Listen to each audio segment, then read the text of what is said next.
Hello, everybody. Welcome into Sports by GSMC Podcast Network. I am your host, Jeremy Lapidus. Same show, new time. Today, we have a great show for you. It is Monday, which means we have to go over everything that happened in a wild weekend, a rivalry weekend, winners and losers from college football. Of course, we came out with a brand new top 25. We'll take a look at my playoff bracket, what I have, who is the first few out, who just makes the cut, as we have a very interesting bubble to discuss heading into college football championship weekend.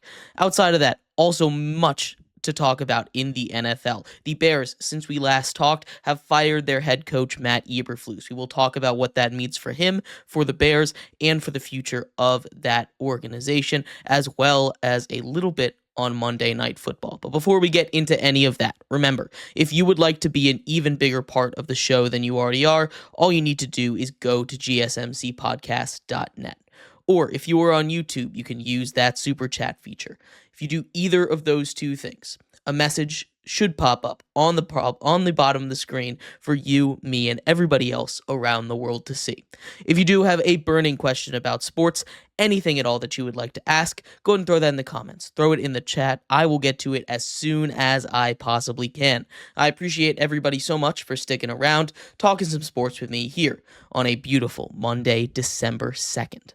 But like I was saying, we're going to start off our show here, as we always do on Monday, with our college football top 25. And like we do as well, before we get into the top 25, we're going to do a little bit of special highlight on the group of 5 top 5.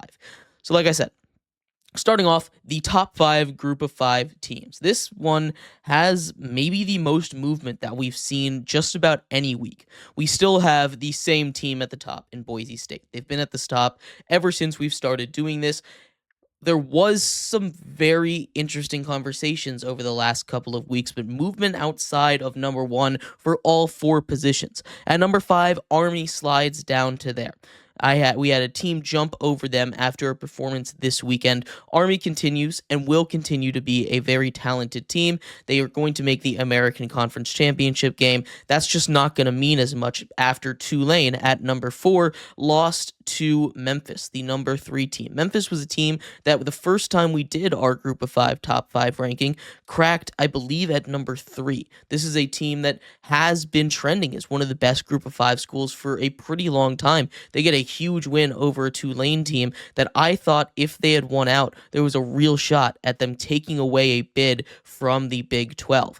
Obviously, none of that has any matter anymore. At this point, it's going to be between Boise State and UNLV at the top for that group of 5 spot for the Mountain West. Whoever wins that championship game will get in. So that's our group of 5 top 5. But college football top 25, starting at number 25, it is those Memphis Tigers. They get a huge win. Their biggest win of the season. They were, again, like I said, near the top of that group of 5 ladder for a while at the beginning of the season. They had taken out some really good teams, some quality opponents, a couple of weird losses in the middle of the season, but now they're back in the top 25 for me. A huge win over a team that last week I had ranked in the top 15 in Tulane. It's a massive win on the road, not to mention. This is huge for them. They're the number 25 team this week. 24 goes to Illinois, a team that honestly I've probably been disrespecting a little bit. When we start to talk about bubble teams or the college football playoff, it's going to consist of mostly SEC teams. But when you take a step back, Illinois has built itself quite a solid resume. They've got 3 losses, same as those bubble teams from the SEC. They're down here at 24 for me. They don't have a shot, but they have played a really tough schedule, and I think they deserve a little bit more love than some people are giving them. 23 goes to Baylor. Baylor and really the whole Big 12 have really shown that they are one of the better conferences in all of college football. I know I was talking about how maybe the American was going to take their spot, but you take a look at this list and the teams from about 13 to 24, it's mostly consistent of Big 12 teams. These are teams that are very much great teams in college football. They just aren't quite the elite level teams. They're just all really good, and it does not help that they are beating up on each other. Baylor at 23, a huge win this last week. Texas A&M in 22. And I understand. Maybe Texas A&M with that loss to Texas should have fallen out, but their defense played incredible. They only gave up 17 points against a Texas team that has been one of the better offensive teams in all of the sport this year, right? Obviously, they didn't score a point on offense. That is a bad thing. But only losing by 10 in that situation shows me a lot. This is a team that is eliminated from the playoffs. Don't get me wrong. They don't have a chance. But they're still a very good Texas A&M team, and there was a lot to build off of in a 4-loss campaign this year. 21, it's UNLV, a team that still very much has a shot. They just need to win, and they are in the Mountain West Championship game when they take on Boise State. That is going to be an awesome game. We saw what happened last time. UNLV came up just short, but this is a UNLV team that, in all honesty, is playing a little bit better than Boise State is right now. UNLV, I think, is an extremely talented team and has, in their own right, a real deserving chance to make the college football playoff, regardless of what happens at Boise State. Now, obviously, only one of them is going to get in, but I think it's not going to be they got in because they beat Boise State. They have a very impressive resume outside of that as well. And number 20, we have BYU. They had a tough luck kind of stretch in near the end of that season, but they bounced back at a big win at the end against Houston.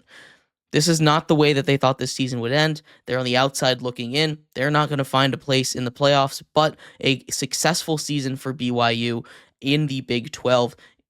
This is about as much as you could ask for out of them. 10 wins. It's a good season. At 19, it's Clemson. And Clemson is a team that I've been very up and down on. Clemson, at the beginning of the season, after they lost to Georgia, I was all the way out. They started winning teams. They started beating teams, winning consistently. I pushed them all the way up to 6. Then they played their first real opponent, and they got absolutely destroyed. I dropped them out of the top 25. They're finding their way back up slowly. They lose to South Carolina, and I still disagree with the fact that they were ranked 12th last week. I think that was way too high for them, but a loss, and now they're in the ACC championship game. Now win, and they are in, and they are the chaos scenario right now. If they find a way to beat SMU in the ACC championship, that is when chaos ensues. And right now, for how chaotic the college football playoff season has been, it feels like it's kind of settling down. This is the big chaos scenario right here. If Clemson finds a way in. I don't think they do. I don't think they really deserve it. They're probably the least deserving team with the easiest path in. Clemson at 19. At 18, it's Syracuse. I've been telling you about Syracuse all year long. This is a really good team. Fran Brown has done an incredible job in his first year at that program, bringing in high-quality transfers, keeping around the guys that were going to contribute, and it really paid off, beating the number 6 team in the nation on Saturday. This was a game that, as we broke down, was going to be fireworks. I kept saying first team to 40 wins, and that's how it goes, right? Syracuse wins a shootout. Neither of these teams play defense. Both Syracuse and Miami, I think, are two sides of the same coin. I think Miami, still a more talented team. They're not losing the game. That offense is more high-powered. Their defenses are on the same level. Or I should say that offense is more consistent. These two teams, very similar. You saw it play out in Syracuse this weekend. They get a big win, one of the biggest in their program history. Huge win for Syracuse. They're into the top 20. Number 17, it's Colorado. You have Heisman candidate Travis Hunter on your squad. You are going to get into the top 20. Teams, they go out there and they dominate. I know they took a tough loss to a Kansas team just 2 weeks ago now, but still, this is a really good Buffaloes team. They're not going to get any chance of making the playoffs. Again, this field really has drastically narrowed down to about 13, 14, potentially 15 teams that could get in that top 12. But the Buffaloes just on the outside of that. I still love the talent. They're going to have to rebuild a lot this year. They're losing a lot of really, really talented players. We'll see how that goes, but I still think they deserve to be at least in the top 20. At 16, we have Ole Miss. This is where we kind of get the start of real playoff contention. So 16 teams here. 4 of these are going to miss, and this is the edge of the bubble. Ole Miss and Lane Kiffin have put out their arguments to make the college football playoff. I don't have them in.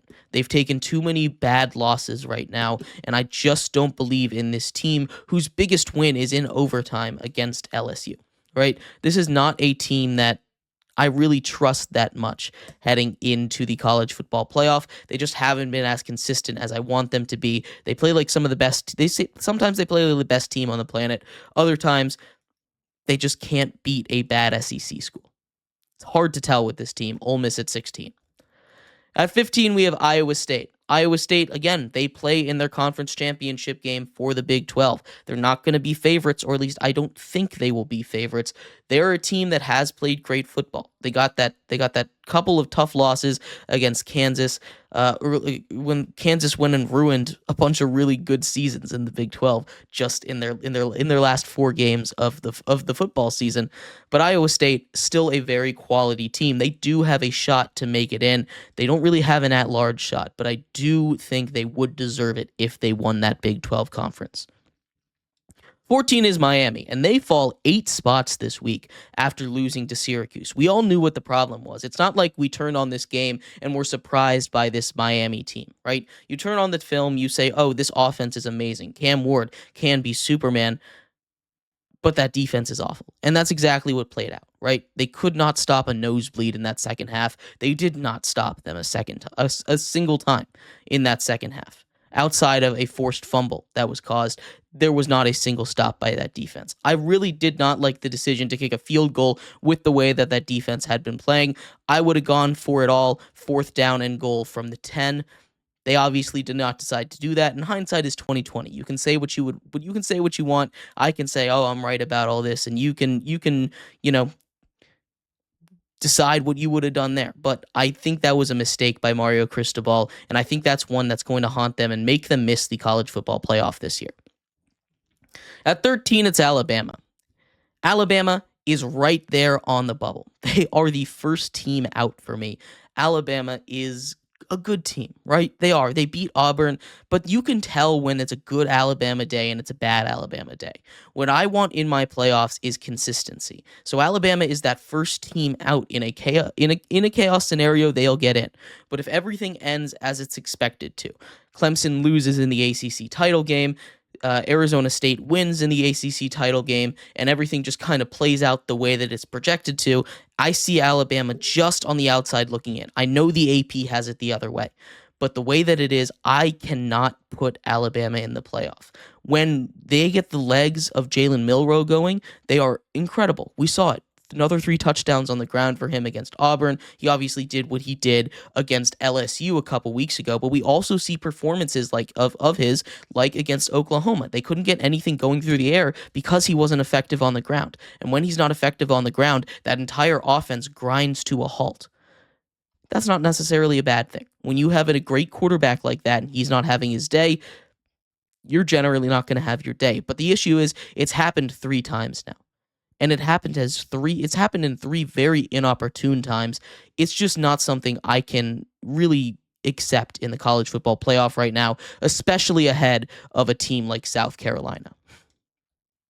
12 is the Boise State Broncos. They're the best group of 5 school. They get another big win this weekend. They just need to win, and they're in. They've won 10 straight games. Ashton Jeanty in the Heisman conversation. I know that it's all Travis Hunter right now, but I think there's a real conversation for Ashton Jeanty to get in there. We'll see what he does in the Big 12 in the Mountain West Championship game.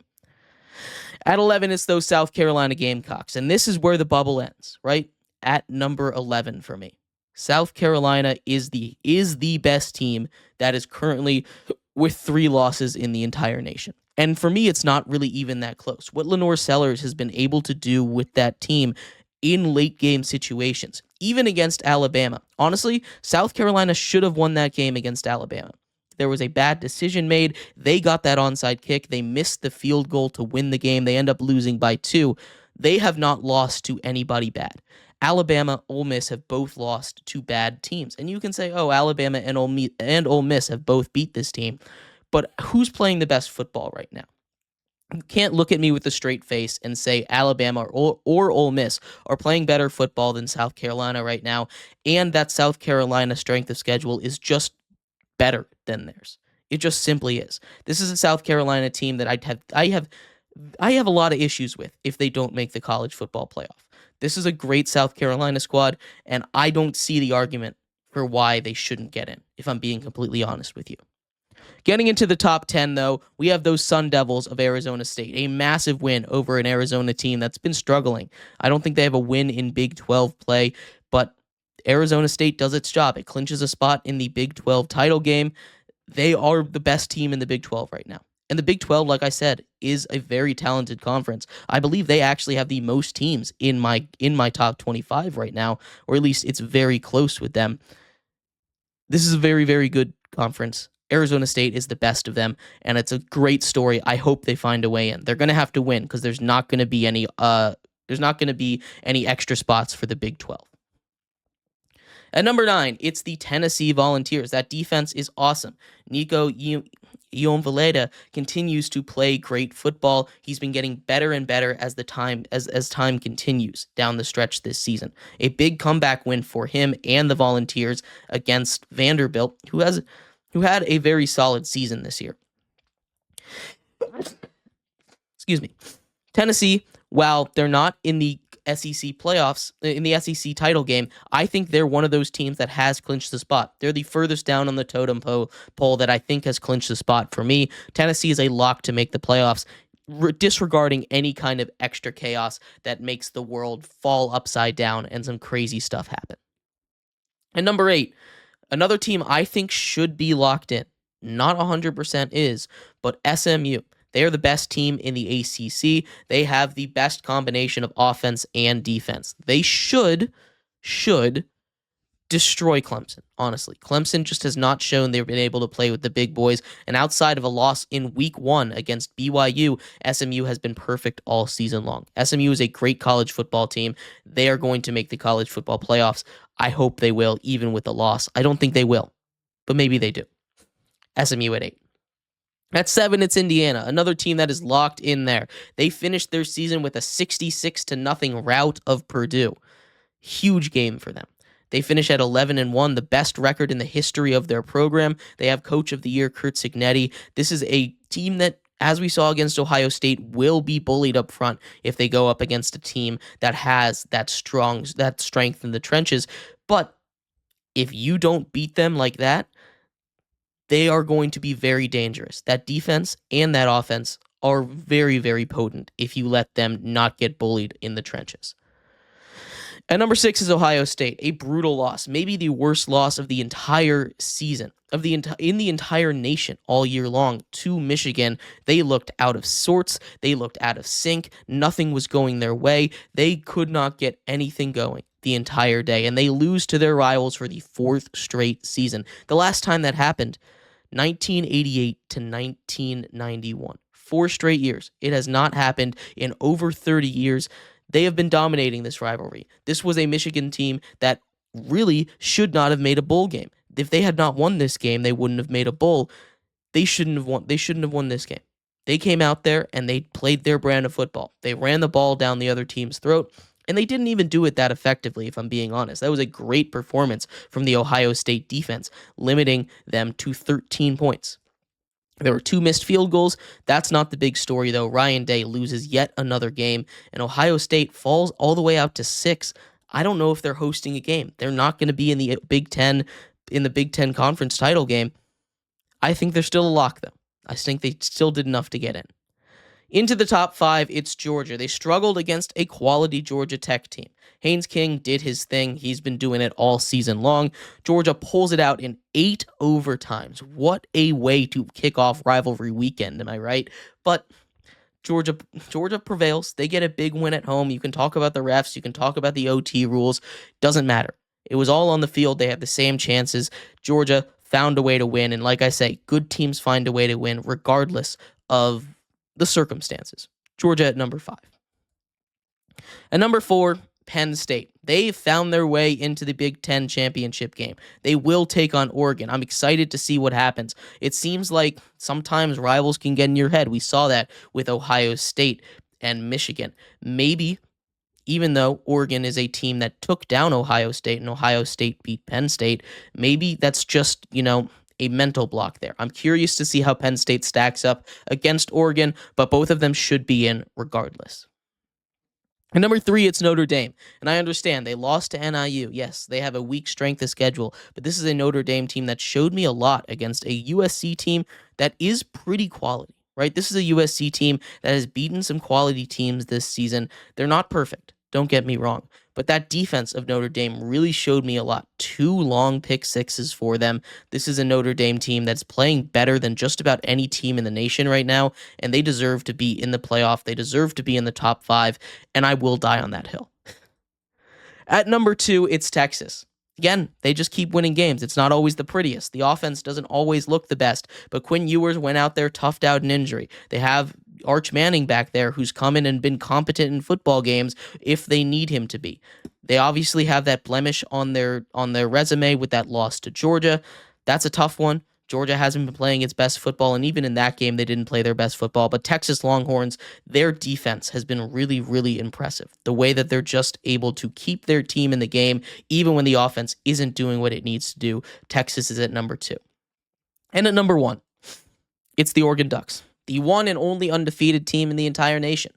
A team that is dispatched of Ohio State, a team that has taken care of multiple teams that will be, or at least at this moment are, in the current playoff picture. This is an Oregon team that has just continued to get better. They've had their issues. That's fine. But they show up when they need to show up. And Oregon, I think, unquestionably, is the best team in college football. You may ask, where does this put us in the college football playoff picture? Well, good news for you. We have a bracket. Right now, based on my rankings, this is the college football playoff bracket. You will see the 4 teams getting byes are from the 4 power conferences: Oregon, Texas, Arizona State, SMU. Those are the 4 teams getting byes. As for the at-large bids, as for that 5th conference championship, it's going to be Boise State. At least that's what I'm projecting. They get that 12 spot. As far as the at-large bids go, you have Notre Dame at that top at-large bid, a rematch between Indiana and Ohio State, still in the shoe there. See if Indiana fares any better. Texas takes on Georgia, another rematch. And then South Carolina is my team that I think should absolutely get in. They take on Penn State if the bracket stays the exact same way. But let me know what you think. First team out is Alabama. Second team out is Miami. Love to hear your thoughts on this. We're going to take a quick break here. When we come back, we turn our attention to what actually happened on the field this last weekend. Winners, losers from a wild rivalry week. Tempers flared, flags were planted. We'll talk about all of that and more coming up next here on Sports by GSMC Podcast Network.